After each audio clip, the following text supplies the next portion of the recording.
Welcome to the Commercial Real Estate Show, your source for market intelligence, forecasts, and strategies. Hello, I'm Michael Bull. Thanks for being with us today.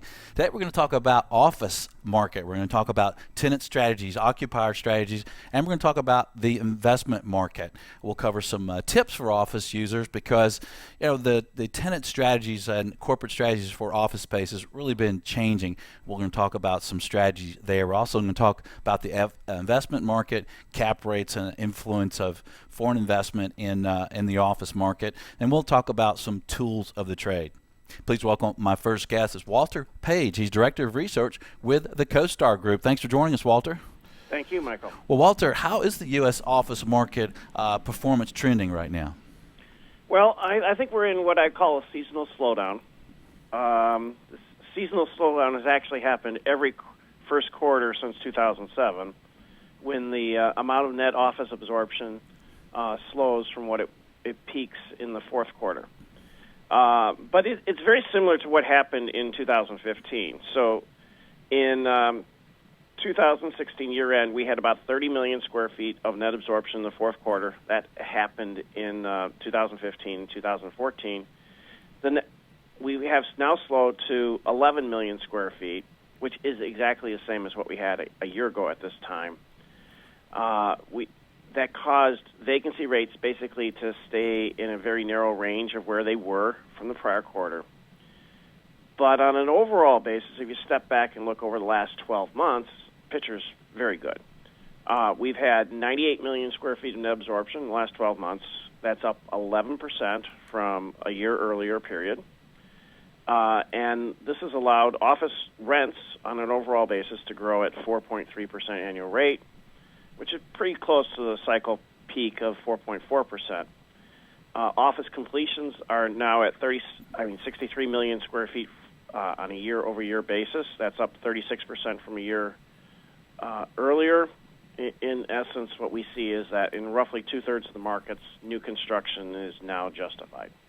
Right, it's making sense because the performance has really improved, the rent increases, and it's a lot of this improvement in rates and performance in the A market, A class? Well, I mean, disproportionately, the top tier of the market, we call them 4- and 5-star A class, is getting double its fair share of net absorption. So roughly two-thirds of net absorption is focused to the A-type property. Okay. Is it more downtown CBD type trends that where you see more improvement? For the most part, it is a downtown story in terms of occupancy levels, but net absorption is occurring across the entire market. I mean, the suburban market is in many cases bigger than the CBD market, so it's a broad base.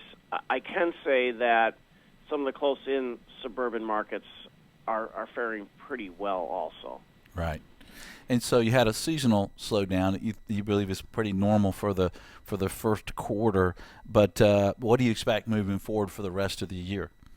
Well, so office demand is really dependent upon job trends, and the job trends in the U.S. are still very strong. We're adding over 200,000 new jobs nationally per month, which is about a 1.8% annual rate. So our belief is that 2016 will really go on the books like 2015 as one of the best years in the real estate cycle.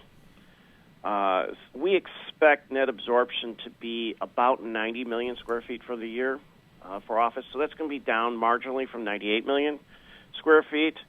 Office completions are expected to rise about 20% to about 76 million square feet versus 63 million square feet in all of 15.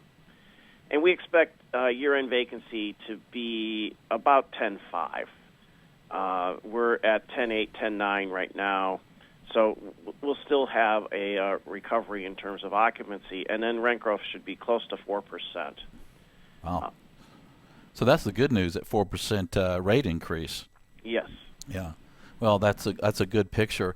So our show today, we'd like to talk a little bit about tenant strategies because I think in some of the markets, like we work here, our corporate office here in Atlanta, and in some of our hot markets, our tenants are seeing some pretty big rent increases from when they're looking at renewal time. What should tenants think about overall in the office market today? Well, tenant strategies are almost the opposite of owner strategies. At the top of the cycle, you want to go short, while owners want to go long. So considering that we're probably at the top of the cycle, there's a risk of recession sometime in the next 5 years.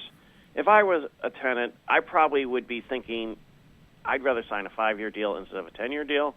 And if I signed a 10-year deal, I'd like to have some type of deal on it. I would also be looking at, the space and how it helps the firm attract and retain its employees. This is becoming really a critical thing. It's one of the reasons why we see the demand of space is so focused to the top tier properties. And I would also look at, does this place have enough meeting space? Can we change the space? Do we have enough room for expansion? Think about, how the firm could change over time and try to anticipate what the needs will be in the future. That's the key to the whole thing. Craig, can you join our firm as a tenant rep, Walter? Those are good tips. I mean, it's really important how the space impacts your top line and bottom line numbers. And I agree. I think a lot of companies are real concerned about retention and about recruiting, and having that flexibility in the lease and the space is very critical. We're talking with Walter Page with CoStar about the office market and tenant strategy. So you're going to have 4% rate growth. You're thinking for this year. Pretty good numbers there. So what is that doing to cap rates for the office market? So overall, office cap rates for most markets for institutional type properties are between 5 and 7%. Of course, it depends on where you're at.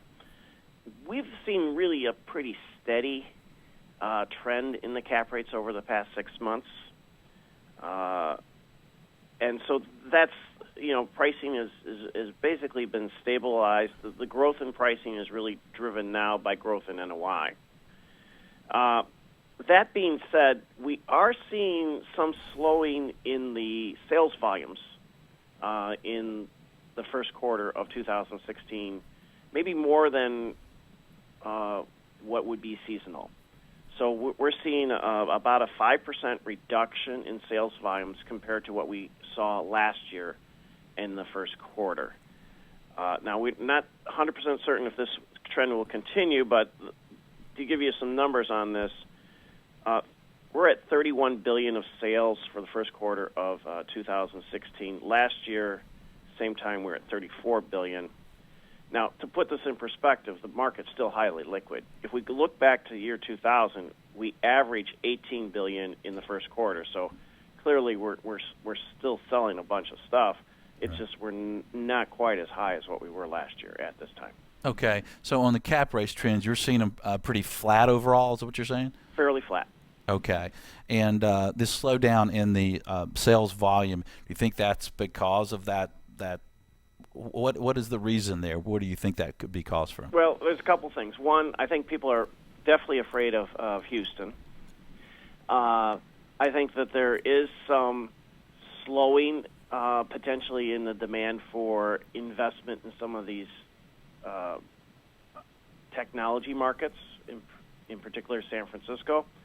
We have actually heard of some deals falling apart in San Francisco and the Bay Area, and there's no backup buyer. So there's some indications out there that there's some slowing out there. But with those cap rates at 2 or what? Out there, maybe the buyers are getting a little concerned about the market with those kind of lower cap rates. Well, quickly here before you have to go, where are the opportunities for investors? Well, we still like fixing broken buildings. In particular, I've looked at it, and we have a number of buildings, office buildings, that have less than 85% occupancy. In markets, for example, 14% of the buildings in Washington, D.C., it's actually 341 buildings, are less than 85% occupancy. We have Similar story in Phoenix, Houston, Dallas, Los Angeles, Atlanta, and Chicago, where we have occupancy challenge buildings that could be fixed up. We like places that have rooftops, a lot of new residents, and we actually like some close-in suburban locations. They tend not to be priced as richly as the CBD and have some very good demand factors with limited supply. Well, those are great tips. As usual, Walter, thanks for joining us. We appreciate it. Thank you. Well, stay tuned. We'll have more on office, occupier, and investor strategies. I'm Michael Bull. This is the Commercial Real Estate Show. Stay with us.